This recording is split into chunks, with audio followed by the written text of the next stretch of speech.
안녕하세요. 위반 건축물 이행 강제금과 매매 시의 해지 가능 여부, 손해배상, 공인중개사의 책임에 대해서 알아보겠습니다. 위반 건축물이란 신축, 증축 시에는 건축 허가를 받거나 신고를 한 후에 건축을 하면서 건폐율이나 용적률을 초과하는 경우 또는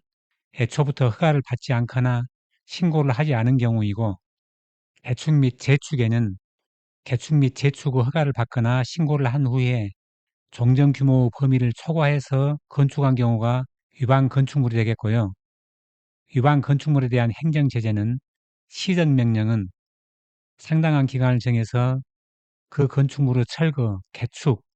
사용 제한, 그 밖에 필요한 조치를 명할 수 있고, 이행강제금은 시정명령을 이행하지 않으면 이행강제금을 1년에 2회 이내의 범위에서 조례로 정하는 횟수만큼 그 시정명령이 이행될 때까지 부과할 수 있고요. 이행강제금은 위반 면적 곱하기 제곱미터당 시가표준액의 50% 곱하기 60% 이상의 감면 비율을 적용합니다. 판례를 보겠습니다. 이행강제금은 시정명령에서 정한 기간을 지나서 이행한 경우라도 이행강제금이 부과되기 전에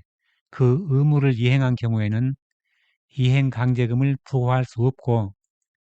시정명령을 받은 의무자가 시정명령 의무 이행 방법으로 행정청에 신청 또는 신고를 하였으나 행정청이 위법하게 이를 거부 또는 반려해서 그 처분이 취소되었다면 특별한 사정이 없는 한 그 시정명령의 불이행을 이유로 이행강제금을 부과할 수는 없고요. 장기간 시정명령을 이행하지 않았더라도 그 기간 중에는 시정명령의 이행 기회가 제공되지 않았다가 뒤늦게 시정명령의 이행 기회가 제공된 경우라면 시정명령의 이행, 기회 제공을 전제로 한 1회분의 이행 강제금만을 부과할 수 있고, 시정명령의 이행 기회가 제공되지 않은 과거의 기간에 대한 이행 강제금까지 한꺼번에 부과할 수는 없습니다. 어떤 건물이 불법 건축물로서 시정명령의 대상임에도 구청에서 50년 동안 방치를 한 상태에서 갑이 매수를 했는데 미등기 건축물인 것을 구청이 확인하고 양수인에 불과한 갑에게 이행 강제금을 부과한 것은 갑에게 가해지는 불이익이 건축물의 안전, 기능, 환경 및 미관을 향상시킴으로써 공공복리를 증진시키려는 공익보다 과도하여 갑에게 가혹함으로 재량권을 일탈, 남용한 위법이 있다고 한 사례이고요. 갑이 자신의 토지에 용도를 농산물, 직거래용 가설 점포로 하고 가설 건축물 축조 신고를 하여 축조를 한 다음에 용도를 임시 창고로 변경하고 을에게 임대하다가 병에게 위 토지 및 가설 건축물을 매도하면서 가설 건축물 명의자 변경이 곤란한 사정을 감안해서 반명의로 두고 기존 임대차 계약은 승계함에 따라 소유권 등기는 병으로 가설 건축물 신고 명의자는 갑인 상태 그대로였는데, 그 후 하남시장이 가설 건축물이 임시창고 용도가 아닌 공장 등으로 사용되고 있어 시정명령을 하였는데도 원상복구가 이행되지 않는다는 이유로 신고 명의자인 갑에게 이행강제금을 부과하자 갑이 이를 모두 납부한 다음 병회사를 상대로 이행강제금 납부액에 해당하는 돈과 이에 대한 지연 손해금의 지급을 구한 사안으로 종합적으로 볼 때 이행강제금 납부액에 해당하는 돈과 이에 대한 지연 손해금을 지급할 의무가 있다고 한 사례이고요. 위반 건축물 매매 시에 매수인의 대응 방법은 형사소송은 처벌을 위한 것으로 매도인에 대해서 건축법 위반, 사기, 공인중개사에 대해서 공인중개사법 위반, 사기 혐의로 소송을 하고요. 민사소송에서 계약 해지는 계약 자체를 없었던 걸로 하고 이전 등기가 되었으면 등기를 되돌려주고요. 손해배상은 등기는 그대로 두고 금전적으로 손해배상을 받고자 하는 것입니다. 형법 제347조에는 사람을 기망하여 재물의 교부를 받거나 재산상의 이익을 취득한 자는 10년 이하의 징역 또는 2천만 원 이하의 벌금에 처한다 라고 했고요. 기망이란 허위의 사실을 말하거나 진실을 은폐함으로써 상대방을 착오에 빠지게 하는 행위를 말합니다. 부동산 사기 관련 판례는 부동산이 아닌 독점 판매 계약, 이중매매, 입주권 전매 차익, 중개사의 권리금 차익으로 위반 건축물 관련은 찾지 못했고요. 사기죄의 요건으로서 기망은 널리 재산상의 거래관계에 있어서 서로 지켜야 할 신호와 성실 의무를 저버리는 모든 적극적 또는 소극적 행위를 말하는 것으로 거래의 상대방이 일정한 사정에 관한 고지를 받았더라면 당해 거래에 임하지 않았을 것임이 경험칙상 명백한 경우에는 그 거래로 인하여 재물을 수취하는 자에게는 신의 성실의 원칙상 사전에 그와 같은 사정을 고지할 의무가 있다고 할 것이므로 이를 고지하지 않은 것은 고지할 사실을 묵비함으로써 상대방을 기망한 것이 되어 사기죄를 구성한다 라고 했고요. 부동산을 이중 매매한 사건으로 피고는 공소의 사와 사건 부동산 매매계약 2를 체결하고 계약금 및 중도금 명목으로 약속음을 교부받아 이를 할인해서 사용하였으므로 공소의 사에게 소유권을 이전하여야 할 의무가 있는데 피고는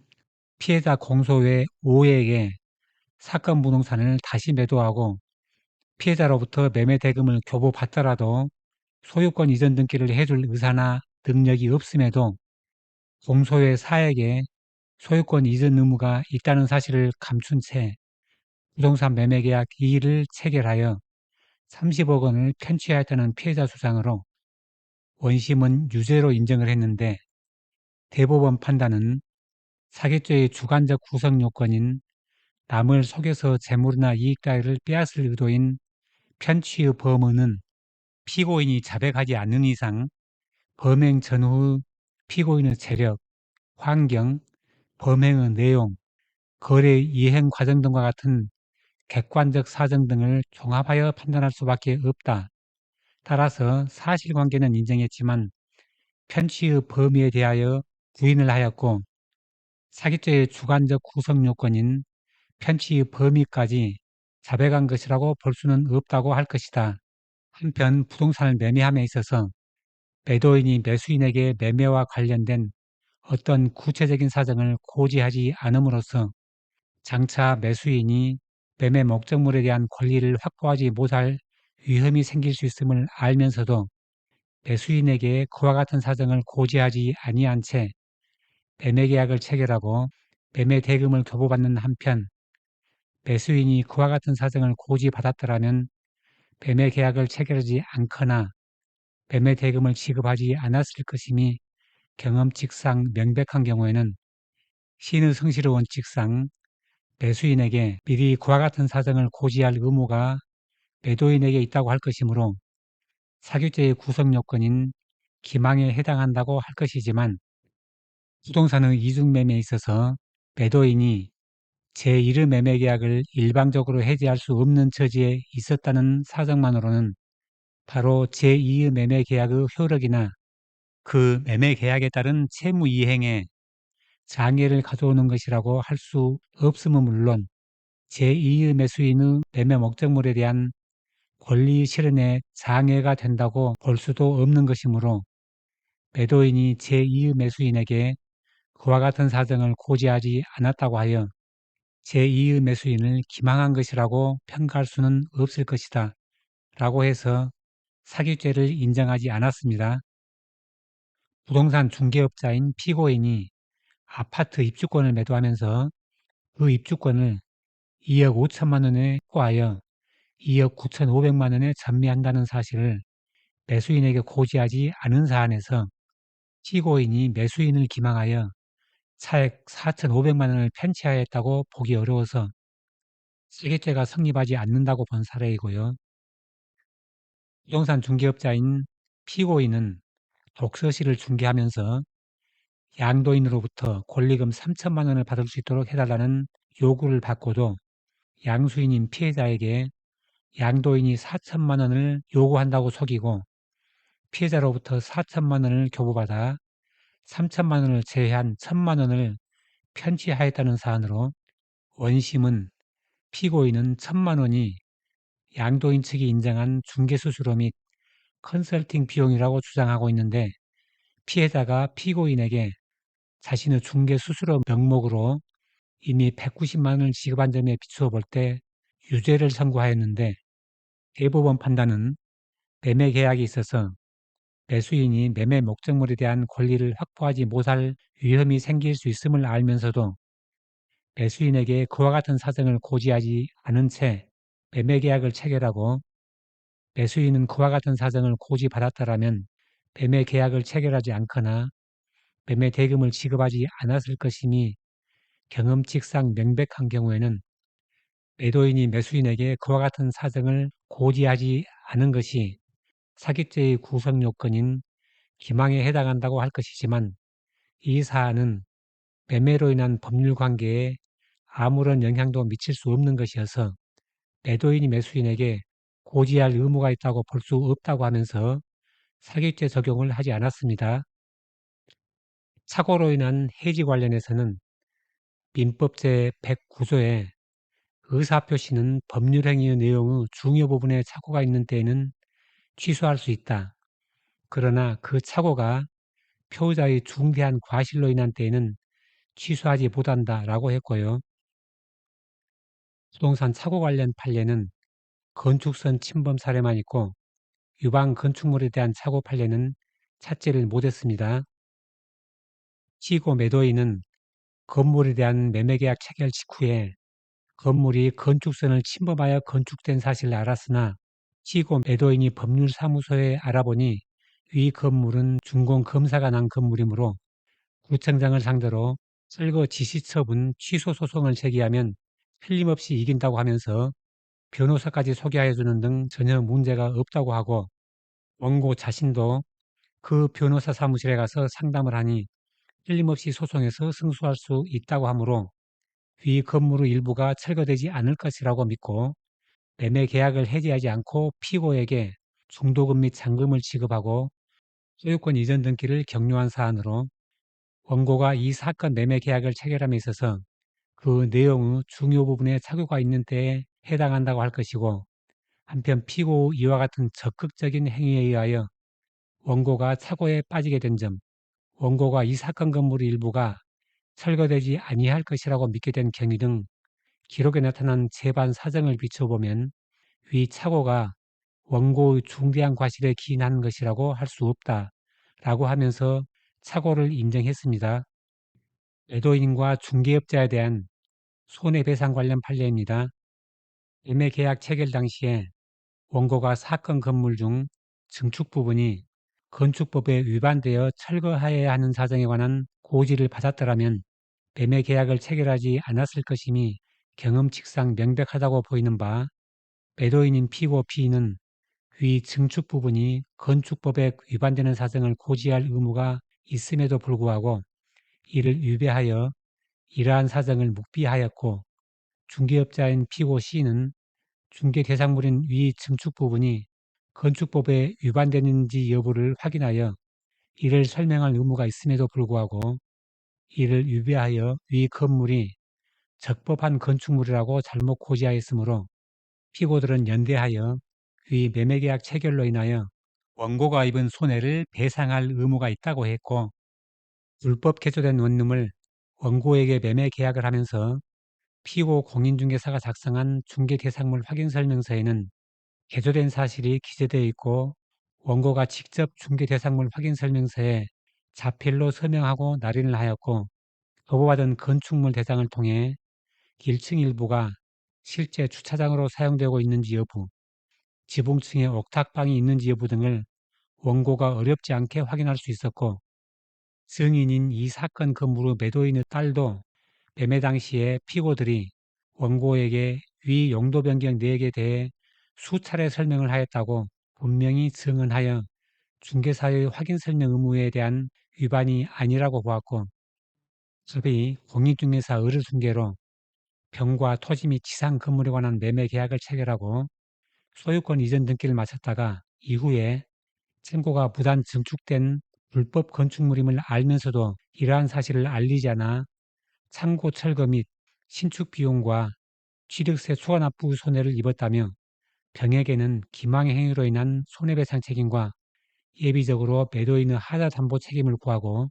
중개사에게는 확인설명서를 교부하면서 건축물 대장상 위반 건축물 여부란에 적법이라고 표시하여 중개 대상물에 관한 설명 의무를 위반하였다며 불법 행위에 따른 손해배상 책임을 부한 사안으로 병 등은 위 창고가 증축된 부분이라는 점을 갑에게 고지하였던 것으로 보이고 갑은 부동산 및 창고의 현황과 등기부 등본을 대조 확인함으로써 위 창고가 비등기의 무허가 건축물이라는 점을 충분히 인식할 수 있었다고 봄이 타당한 점 등 재반 사정에 비추어 보면 병 등에게 부동산 거래 관계에서 신의칙상 고지 의무를 위반한 사실이 있다고 보기 어렵고 비등기 무허가 건물도 통상 매매 목적물로서 거래 대상이 될 수 있으므로 위 창고가 거래 통념상 기대되는 객관적인 성능을 결여하였다고 볼 수 없는 점 등 재반 사정에 비춰보면 위 매매 계약의 목적물에 하자가 있다고 보기 어렵다고 하였고 을이 중개 대상물의 상태, 권리관계 등에 대하여 확인을 하고 이를 설명할 의무가 있음에도 이를 제대로 이행하지 않는 사실은 인정되나 갑에게 위 창고 철거 및 신축 비용 상당 손해가 실제로 발생하였다고 볼 수는 없고 갑이 추가로 부담하게 되었다고 주장하는 취득세 차액 상당액도 손해에 해당한다거나 설령 손해에 해당되더라도 을의 설명 의무 위반과 인과관계가 있다고 할 수 없으므로 을과 한국공인중개사협회에 대한 가부 청구도 모두 이유 없다고 한 사례이고요. 빌라 401호를 매매 계약한 원고 갑은 매매 계약 체결 이후에 등기 부상의 면적이 실제 면적에 비해 상당히 못 미친다는 점에 관해 문의를 하자 개업공인중개사는 이 지역 일대에는 확장된 집이 조금 있고 아직까지 문제가 된 사례를 본 적이 없었다 라고 답을 하였고 401호는 등기 면적의 약 2배 정도로 보였고 매수인 갑은 이 부동산을 담보로 대출을 받으려고 했지만 등기 부상 면적이 적어서 대출 가능액에 차질이 생겼고 잔금 지급을 이전에 재차 문의를 했지만 개업공인 중개사는 이행 강제금을 어느 기간 내면 한시적으로 양성화된 사례가 있다 라고 답을 했고 매수인은 잔금을 지급하고 소유권 이전 등기를 마쳤는데 관할 구청에서는 매수인에게 401호가 부단 증축으로 위반 건축물에 해당되므로 시정하라는 안내장을 발송하였고 집합 건축물 대장에 건축법 위반 사실이 등록되고 1년에 1,200만 원 정도의 이행 강제금이 3년간 부과되었고 매수인은 공인중개사를 상대로 손해배상 청구 소송을 제기했는데 법원은 중개 행위를 함에 있어서 필요한 설명 의무를 다하지 못한 과실이 있다. 공인중개사에게는 70%의 과실을 매수인도 매매계약 체결 당시에 이 부동산이 무단 증축되었다는 사실을 알고 있었으므로 30%의 과실을 각각 인정했습니다. 간단히 정리해보면 형사소송과 민사 해지는 위반 건축물 관련 판례를 못 찾았는데 승소하기 어려워서 소송이 적은 것으로 생각이 되고요. 특히 형사 사기는 매매 목적물에 대한 권리를 확보하지 못할 위험이 생길 수 있음을 알면서도 매수인에게 그와 같은 사정을 고지하지 않았다는 요건과 남을 속여서 재물이나 이익 가요를 빼앗을 의도인 편취의 범을까지 입증해야 하므로 어려움이 있을 것 같습니다. 판례를 볼 때 위반 건축물 관련 소송은 손해배상 청구 쪽으로 해야 될 것 같습니다.